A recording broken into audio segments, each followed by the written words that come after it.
Continuando o assunto sobre gerenciamento de memória, vamos dar continuidade falando sobre particionamento. Particionamento, ela surge, essa técnica, por conta da evolução do gerenciamento de memória, que é a evolução chamada de multiprogramação. É um termo que descreve que aquele sistema operacional permite o uso de execução de vários programas. Se você tendo vários processos ao mesmo tempo, você aumenta o uso da CPU. Você usa a CPU de forma mais intensa. Consegue pegar o máximo que ela pode ter, ou próximo disso.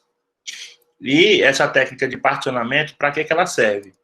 Como normalmente se tem somente uma memória RAM, essa memória RAM ela precisa carregar várias coisas que o usuário está abrindo. Programas, sites, arquivos de edição, tudo que o usuário vai estar abrindo no seu computador, executando, ele vai ter que ir para a memória RAM.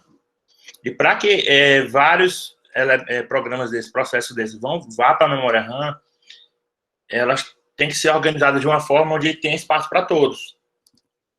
E para ter espaço para todos, precisa dividir essa memória RAM em partes. Por isso que o termo se chama particionamento. Porque você vai ter que pegar essa memória e compartilhar ela com vários programas que vão ser abertos. E outros que, porventura, poderão ser abertos no futuro. Então, para você conseguir compartilhar essa memória, você tem que dividir ela de uma forma que todos possam ter uma parte dessa memória. Então, se você tem uma memória RAM de 4 GB, e você tem 60 programas rodando ao mesmo tempo, esses programas eles têm que ter uma parte dessa memória para poder conseguir a execução. Porque nenhum programa consegue executar se não tiver na memória RAM. E baseado nisso, nós temos dois tipos de particionamento. Temos o particionamento fixo e o particionamento variável. O particionamento fixo, como o nome já dá uma alusão, ele vai pegar a memória RAM e dividir em tamanhos iguais, em pedaços iguais. É como se você pegasse uma pizza e dividisse ela em 8 pedaços de tamanhos iguais, tamanhos proporcionais. Então, isso acaba facilita na questão do particionamento, que se torna um particionamento mais simples, porque você sabe o tamanho de todas as partes da memória RAM, as células. Mas, por outro lado, tem uma questão, porque existem programas que precisam de mais memória RAM e outros programas que precisam de pouca memória RAM. E mais na frente eu vou explicar para vocês os problemas que podem dar quanto a isso. Então, aqui fala que parte da memória é reservada para processos do sistema e parte da memória é reservada para processos do usuário. Eu já expliquei para vocês que os processos podem ser divididos em dois, né? Processo de usuário e processo do sistema. Processos do sistema são aqueles processos em execução, processos ou programas de execução que fazem parte do sistema operacional. E como eu falei para vocês, o sistema operacional é um conjunto de programas que estão em execução, em constante execução. Então, até o sistema operacional precisa da memória RAM. O sistema operacional precisa, os programas que você instala precisa, a internet que você está acessando precisa.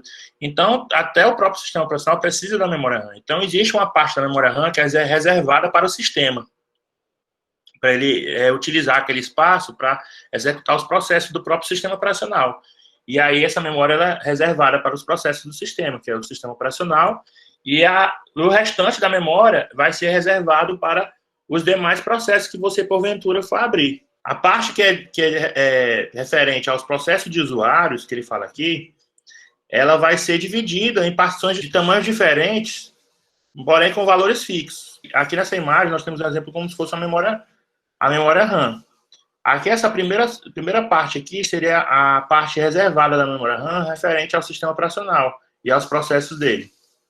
E as demais partes são referentes aos programas que vão ser executados, que são do usuário, programas de usuário. A memória RAM ela tem 32 kilobytes de tamanho. Um exemplo, a memória RAM ela possui 32 kilobytes. Claro que hoje em dia a memória RAM ela possui na casa dos gigabytes, Mas aqui, como exemplo, só para a gente ter um entendimento mais fácil, eu coloquei o tamanho da memória menor um pouco.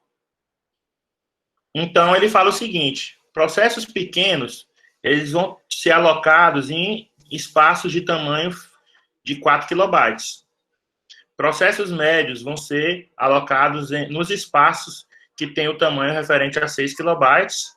Processos grandes vão ser alocados em espaços que têm o tamanho de 12 kilobytes. E o kernel, que é o sistema operacional, que é o reservado, vai ser os de 10 kilobytes.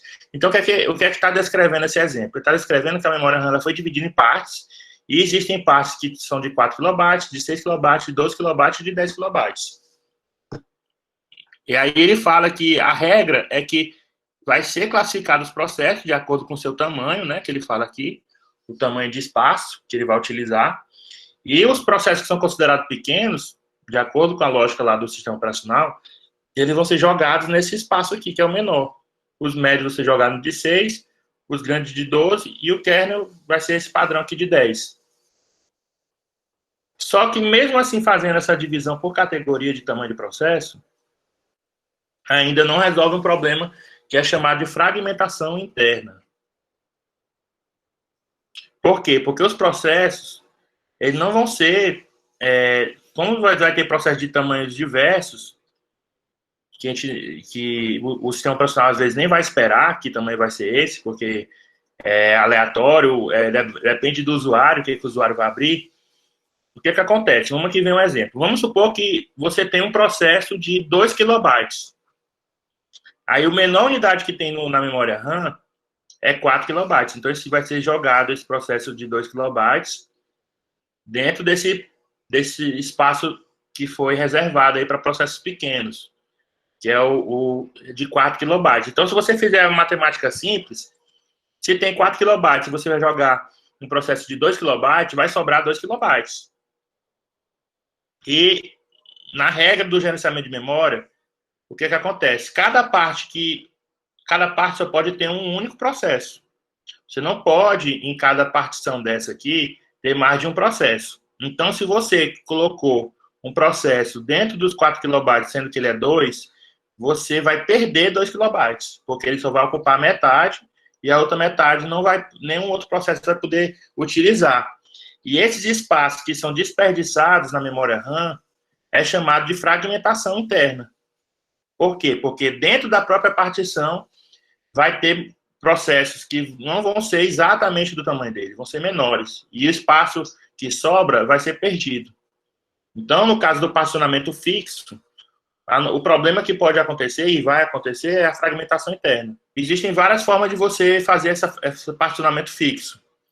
Você pode dividir os processos por partição, por tamanho de partição, fazer várias filas para cada partição da memória RAM, ou então fazer uma única fila de processos para ser armazenado na memória RAM, e ele vai direcionar no espaço mais adequado.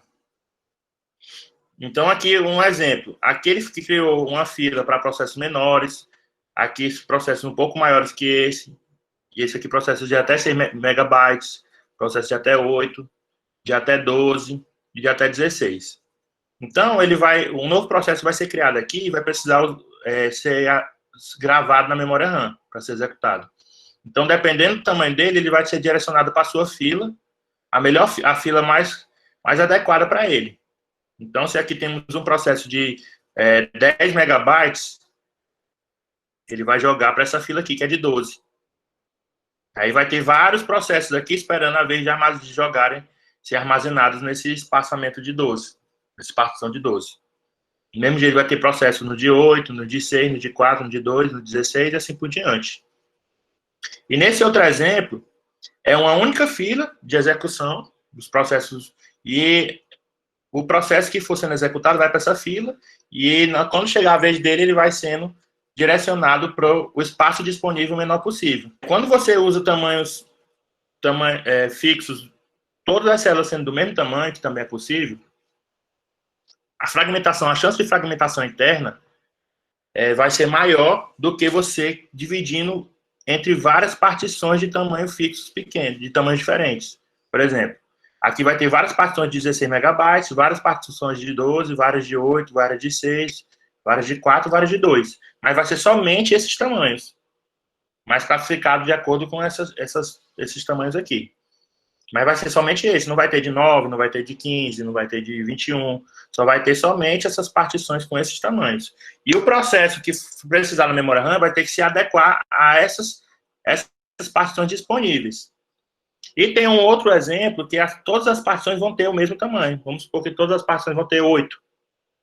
No caso desses dois exemplos, esse exemplo aqui dessa imagem, ele consegue diminuir a fragmentação interna em relação ao segundo exemplo que eu falei para vocês, que é todos os tamanhos de partições sendo o mesmo tamanho.